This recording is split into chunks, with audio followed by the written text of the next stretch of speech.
Mr. Boyd lived in a small two-story house outside the city. I would go up there Monday through Saturday and stay with him. Wheelchair-bound, the man required assistance. He hardly spoke, wore wire-framed glasses, and often could be found staring at the variety of photos of his late wife, who had passed quite a few years ago. As his caretaker, I would make him food and help him with his basic needs in general. Sundays, he always requested in a small, quiet voice to be left alone. He would often say, "I need you to rest, I would like a day by myself." No need to worry, as you know, lovers and madmen have such seething brains. I wasn't allowed upstairs. Mr. Boyd made that very clear. He would say upstairs is for my wife. I never really questioned it. I thought it was cute he had a way to preserve her memory for himself. Finally, as age was catching up with this old man, he asked me to come back to him on a Sunday. While I had anticipated this moment to happen, it felt fairly quick, and I wasn't ready to lose Mr. Boyd. When I arrived at the homestead, Mr. Boyd was sitting in his usual spot by the window, holding a picture of his wife. He didn't make any movement when I walked through the door. He simply stated, "It's time you knew the truth." And with that, he put the picture down gently and stood up from the wheelchair. I gasped as this fragile-looking man stood to tower me by about 5 inches. He no longer looked as fragile, he looked healthy and very able. He stared at me and finally removed his glasses. While cleaning his glasses he said, "There is not much time to waste, I need you to get upstairs and help me with something." I gulped, "But I don't, what is going on?" I could barely put together a sentence. He grabbed my hand and quickly led me upstairs. I was shocked to find I followed him easily, and when we got to the top floor I surveyed the scene. We were in a square room, with one picture on each wall. There were plaques by each one. I walked to the picture of what looked to be a woman and a man on a ship that was sinking. The plaque said, January 6, 2028. "What is this?" I asked in a quiet voice. He was looking at another photo, one of a woman holding a basket on her head, and holding the hand of what looked to be a little boy. The date on that plaque said, June 24, 1996. He looked over at me, his hand resting over the little boy. "These are moments in time," he began to explain. "Some have happened already." He motioned to the painting he was looking at, then making a gesture to my painting he said, "And some have not happened." I walked to the next painting and read the date, March 15, 2019, the canvas was blank. "Why is this one blank?" "This is today's date," I asked. He finally stopped looking at the little boy and walked over to the painting. "That is what we need to find out," he said. I gazed at him, whatever could that mean? With no more explanation, he grabbed my hand again and walked into the canvas. We were enveloped in a wall film before we finally crossed into what looked like a pasture. For miles all you could see was farmland. We stood there briefly before I started to speak. "What is this? What is happening?" Mr. Boyd sighed. "My wife was dying, so I sent her into this painting. It was a cottage in a pasture, however, after sending her here, the canvas went blank and I couldn't get in.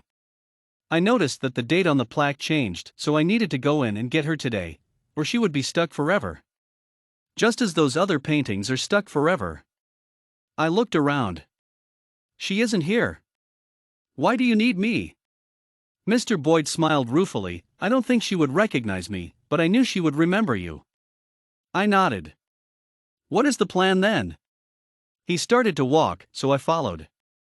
"I plan on going to the cottage and letting her know she can leave now since the canvas is allowing us to travel now." I walked alongside him for what felt like forever. The pasture around us was so real, however, if you looked close enough you would see the brush strokes of the paint.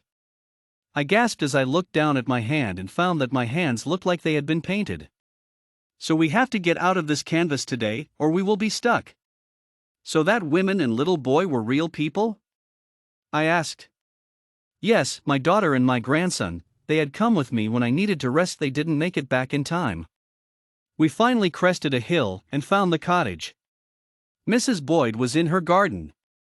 Mr. Boyd stopped. "You need to go talk to her, convince her to come back," he said. "Me? Why me?" I asked. "She may not listen to me. It was my idea. She comes here to rest, but if you the little girl that she loved as much as a daughter asked, she would listen. I shrugged. Okay, you're right. I'll go talk to her. Mr. Boyd stayed where he was as I walked forward. I was a few steps ahead when I looked back at him to find that he had disappeared. Mrs. Boyd? I called out to her. She stood straight up and stared at me fearfully. Her face softened when she recognized me, only to become puzzled. Farah, what are you doing here? She asked calmly. She paced toward me and embraced me. I held her for a moment, and when we pulled away, I noticed her face had been redrawn. Her face no longer folded into wrinkles, but was bold with facial structure and expression. She looked as if she was the same age as me. Mr. Boyd and I want you to come back. I guess today is the last day you can come back. I shrugged. Her eyes narrowed. Where is Mr. Boyd? She asked coolly. I'm not sure actually, I thought he'd follow behind me, but he was gone. Again, I shrugged. I have no idea what is actually going on. 1 minute I was taking care of him in a wheelchair, next thing I know I am walking through magical canvas. Mrs. Boyd then turned toward the cottage. She started talking very fast. I'm still not certain about the magic, all I know is that Mr. Boyd was planning to leave you here in order to take me back. This painting used to be just the cottage, but when Mr. Boyd learned of my affair he put me here. Now from what I know, you have to do equal exchanges, or you can't leave. You were my exchange. She turned back to me. My face had gone pale, the hairs on the back of my neck stood up. But why? I barely gasped out. Because I knew it would hurt her. Mr. Boyd crowed as he stepped out from behind the cottage. Mrs. Boyd didn't flinch, she just started to talk. You can't punish your family like this. Mr. Boyd laughed. I can do whatever I want, these canvases are mine to control. Mrs. Boyd looked like she had gone pale. Please, don't do this again. She whispered, you already took Sandra and Logan from me, don't do this to Farah. I will stay and serve out my sentence here. She moved toward him, trying to plead for my life. I had nothing in me to fight. I was at a loss where I was, and it was clear that if a man can do this to his wife, he'd easily leave me behind. Ides of March, honey. Interesting that the canvas chose this date, isn't it? He jeered. His eyes glinted in the sunlight, there was a manic smile on his lips. It was then something occurred to me. I looked at my watch quickly and realized the day was drawing to a close, assuming time passed the same in a magical canvas. I made eye contact with Mrs. Boyd, and she saw that I had looked at my watch. Without missing a beat, she gave me a small nod. Very well, dear.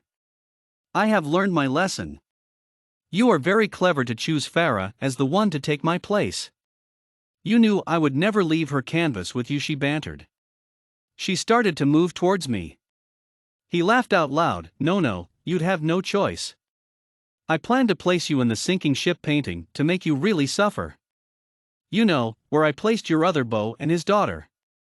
I could live in obscurity as I knew you suffered continuously. As he talked, he paced around the garden, kicked up rocks, and pulled on flowers.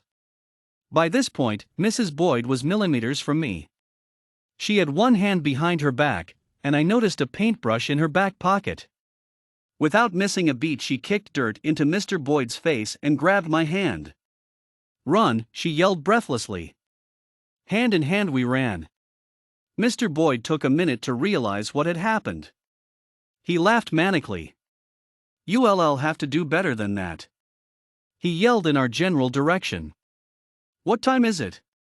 Mrs. Boyd yelled at me. I was shaking and could barely answer her. It's some 11:50 p.m.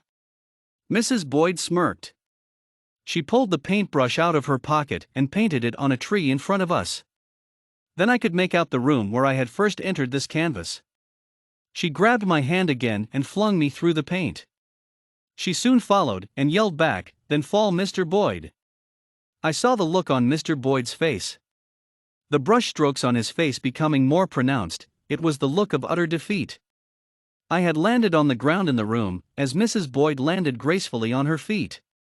As soon as she had landed, she took the painting and punched a hole in it. The magical paint disappeared and all that could be heard was the anguishing yell from Mr. Boyd. She turned around sheepishly, picked me off the floor, and hugged me. We pulled away and she laughed. If we paintings have offended, all is finally mended.